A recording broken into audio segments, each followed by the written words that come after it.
Ready to We're go? unmuted. Sarah, can I get a roll call, please? Rodney, Here. Diane, Kristen, Here. Dennis, Here. Jolie. Here. We have quorum. Item 2, reading of school missions. The mission of East School Charter Academy, Virtual Charter Academy, is to educate K through 12 students seeking a non-traditional educational setting through an online individualized instruction. East School Virtual Charter Academy provides a rigorous college preparatory learning format that's cool for students that will assist them in becoming productive, creative, responsible, ethical, and engaged citizens. Item 3, statement of compliance with the Open Meeting Act. This regularly scheduled meeting of the East School Virtual Charter Academy Board has been convened in accordance with the Oklahoma Meeting Act. This meeting was preceded by advance notice of the date, time, and place filed with the Oklahoma County Clerk on October 2nd, 2025. Notice this meeting was also given at least 24 hours in advance of the meeting by posting notice of the date, time, place, and agenda of the meeting by 4 p.m. on October 6th, 2025 at the Principal's Office of East School Virtual Charter Academy Board, located at 2403 South Division, Suite B, Guthrie, Oklahoma, and the school website at www.eastschoolacademy.org. Item 4, discussion and possible action on minutes of the September 9th, 2025 East School Virtual Charter Academy Board of Governors regular meeting. Any discussion? No? Questions approved. Second. Rodney, Yes. Kristen, Yes. Dennis, Yes. Jolie. Yes. Item 5, open comments. Thank you, everybody, for coming. We've had a challenging month, but we're pushing through. I personally thank Ms. Shepherd and Ms. Sanders for their hard work and dedication. So other than that, let's get the show on the road here. Item 6, public comment. Do we have any? No? All right. K-12 report, 2025-2026 enrollment update. If you go down to the grid is there, I think. Fingers crossed. There we go. So if you look, it's typical for in a virtual school, especially for enrollment to go up in September and then decline a little bit in October, because people will go, oh, this is hard. Yeah. Oh, you mean we have to do school then? And they move back to their other school because they figure out it's easier. So in some of our classes, we raised our enrollment a little bit, but in some we went down. That's usually why. Right now we're at 483, 734 is where we were at this time last year. We just did our October 1 report, and our October 1 report was 481. So we'd added a few kids after October 1. But that's kind of where we are. I mean, it's not where we want to be, but we're kind of holding our own there, and we continue to enroll some new kids. So Good. Any questions? No. All right, moving on. Item 7A, discussion of possible action regarding the approval of the treasurer's report through September 30th, 2025. Okay, the summary schedules that I always go over, the first one is for fiscal year 25 residue. We had a beginning balance in the operating checking account of 47,604.85. At the beginning of the month, we had no outstanding check warrants. Then we issued warrants over in the payment registration column in the amount of 29,84.86 against the prior year appropriations. In the next column, that payment cleared the bank. So at the end of the month, our cash balance that is being held in the prior year is 44,619.99. And again, no outstanding warrants. Then on the following page, we have the summary of the activity for the current year. And we began the month with 52,385.81 in our checking account and 2,913,495.24 in our Treasury bill sweep investment account. In the revenue received column, we collected a total of 433,440.20 during the month in both accounts. We had adjusting entries in the next column, where most of that is money transferred daily back and forth between the sweep account and the operating account to keep as much money as possible invested. And the difference of $623.60 was our bank charges for the month. Payment registrations for the month, we issued 431,835.44 in checks and warrants. The entire 431,835.44 in the next column cleared the bank, which left us at the end of the month with 55,370.97 in the operating account and 2,911,491.24 in the investment account, and no outstanding checks or warrants. And all the, like, every month, all the detailed schedules to support that are just behind these summary schedules. When will that 47,000 be transferred over? Normally that stays there until the auditor comes in next year, because, Okay, yeah, just in case that any of those We are encumbrances. expecting an invoice for that soon. okay. Yeah. So it's the remaining for the safe room. Okay, So it's, the invoice is coming. gotcha. I think there'll still be a little bit of a residual balance in there, but yeah, the auditors will verify that we satisfied all those prior year obligations before we go ahead and move it forward to the next year when we do the estimate of needs next July and August. Okay, perfect. Any questions? Motion to approve. Second. Ronnie, Yes. Kristen? Yes. Dennis? Yes. Jolie? Yes. Right, item 7B, discussion of possible action regarding the approval of the 2025-26 board adopted operating budget.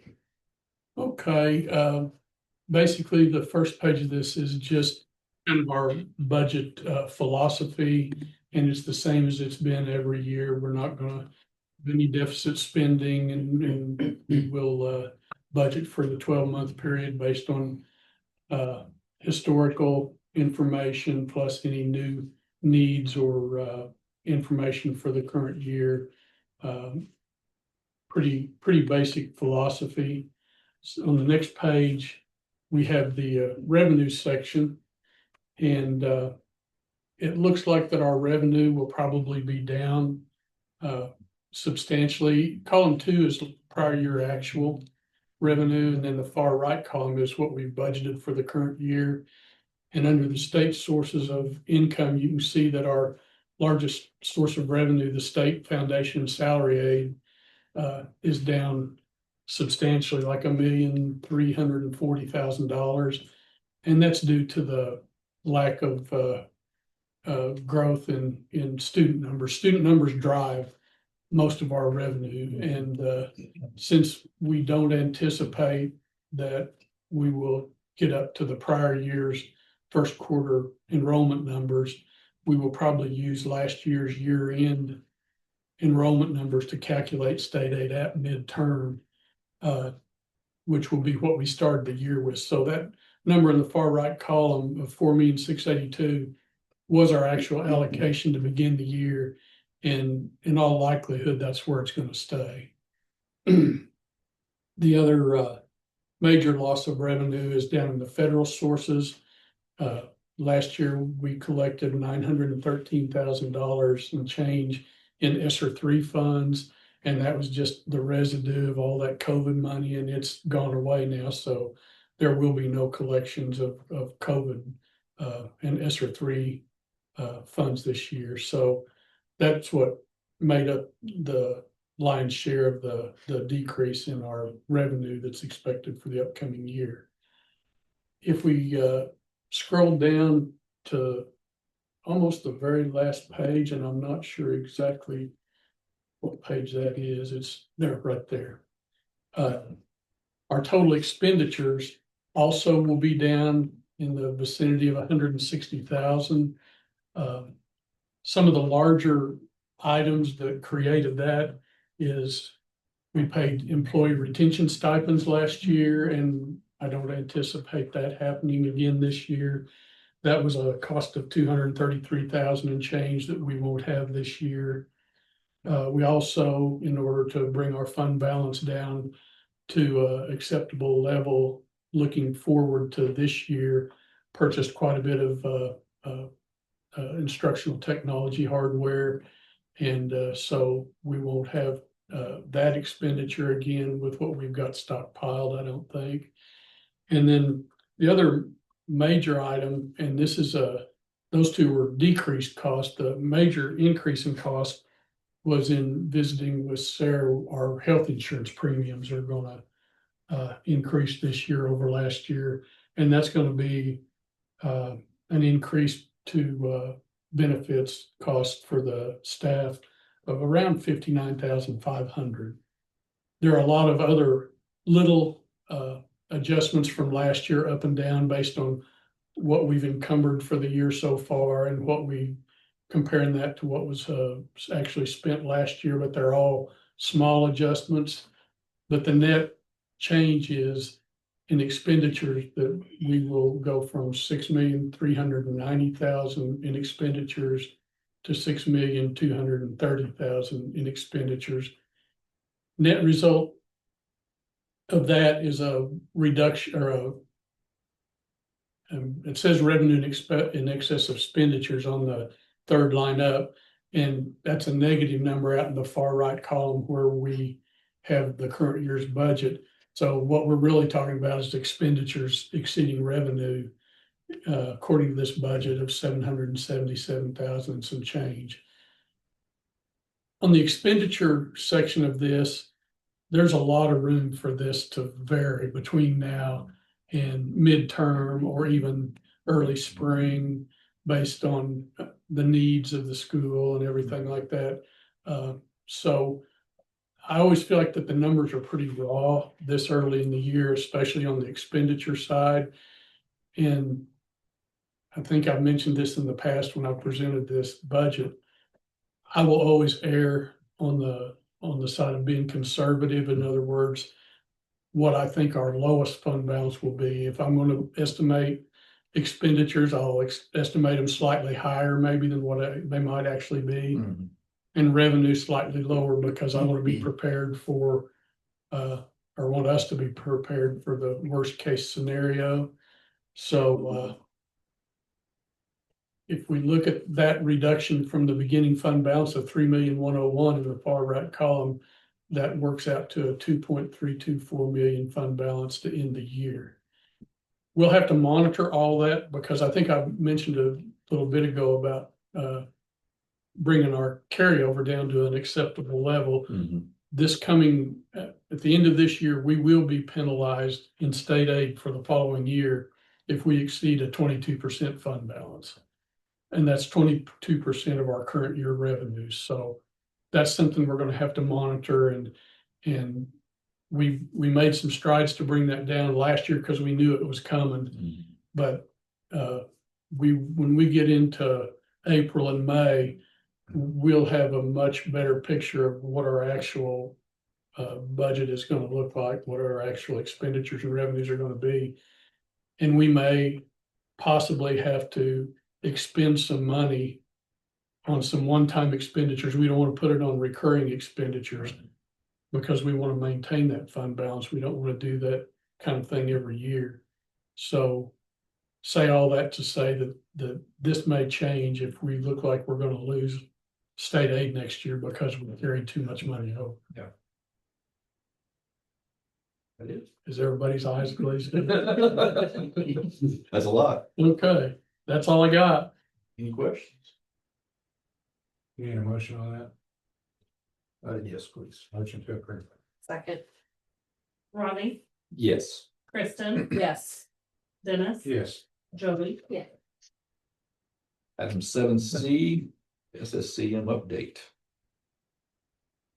So on September 22nd, we lost our number 1 and number 2 administrators by way of voluntary resignation.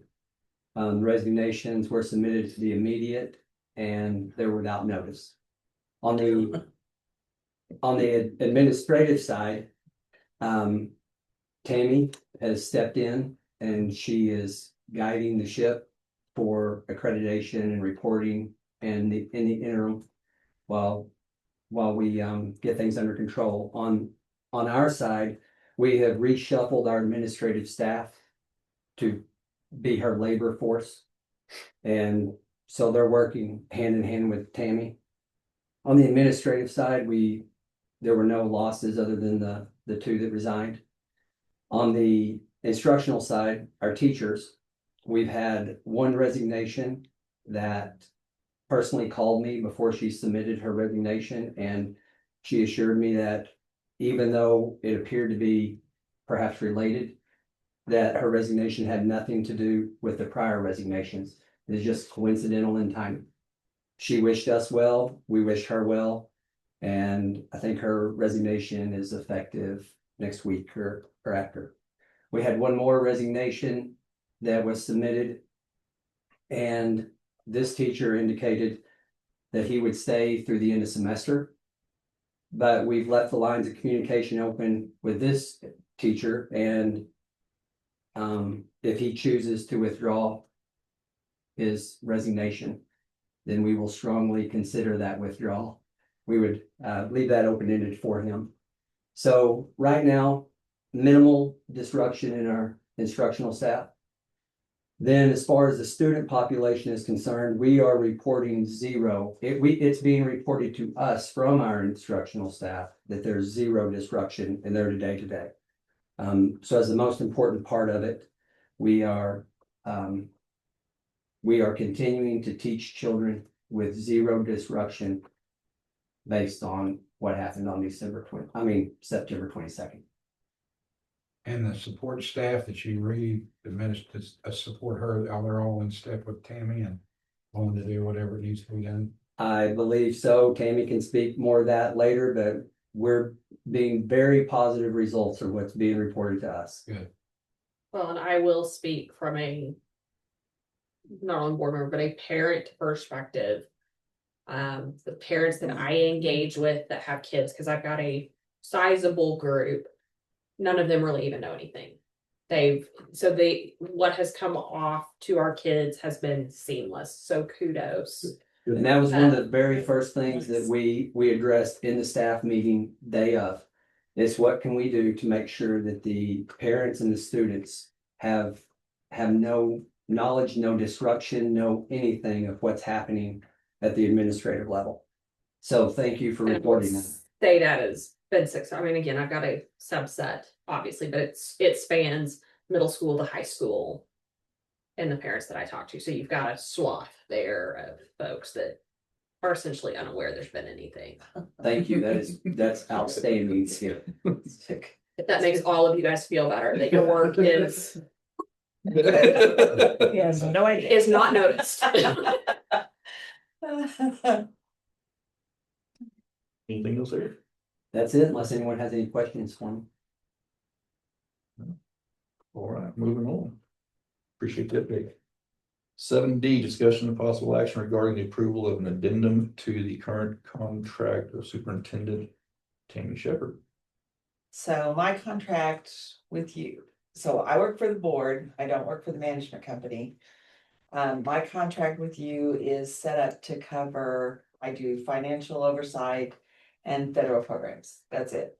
And now I've taken on a much bigger role. And we're glad. And the timing was inopportune for sure, because there's a lot of big stuff that I'm just gonna say, I can't say enough good things about the staff they've supported me with. We had to work day to day, and I'm telling you what, these girls are good. They jumped right in. I told them what we needed to do today. The RAO is coming next week, Regional Accreditation Officer. He'll be here on Wednesday. It's super important that we are prepared, and we have all of our ducks in a row for his visit, and we made huge strides today to get that done. Mostly because they were all so efficient and so good. So I very much appreciate them. Having said that, I don't work for free. Nor should you. Well, maybe should, but I don't. So we need to change because my duties have changed and Sure. become much more encompassing. So we need to change my contract. I'm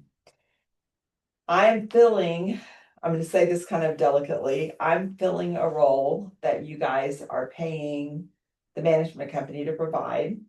I can't work for them, nor should I, because that's a conflict of interest. So I would anticipate, let me say this delicately, I would anticipate that Rodney and Jason and Eric will probably be having some conversations over the next 3 or 4 weeks until our next board meeting, and I would anticipate that you'll see an item, an agenda item that will take that into consideration, that now you're paying me. You won't be paying them probably, but they need to work that out and then bring it and we'll put it on the board agenda, because we want it to be really clear that I don't work for them. Right. Right, because that would be not good. Right, Not right, good. right. Not that I don't like them, because I do, but we need to keep our lines very clear, and so they'll get together and they'll figure it out, and we'll vote on that next month. We'll also, and then at that same time, next month, we would need to vote on a change in my PO amount. Sarah will bring that up for us, figure that out for us, and we'll need to vote on that. So we've kind of got a plan to get all of our ducks are in a row, but we want to do it step by step by step, so it's very clear. Anyway, Tonight, we're voting on the addendum. to, Next month, we vote on the PO. and the, Approved. and any change to the service agreement Exactly, that right. you guys. And I assume that you and Eric and Jason are already starting that process as to Yes, figure out how to handle it. yes, we actually had a meeting before this meeting, so. Okay. Kind of a little. Good. Powwow, so. okay. Yeah, so anyway, so you guys need to approve my change of salary and change of job. And that's what this contract, the addendum to my current contract is for. Questions?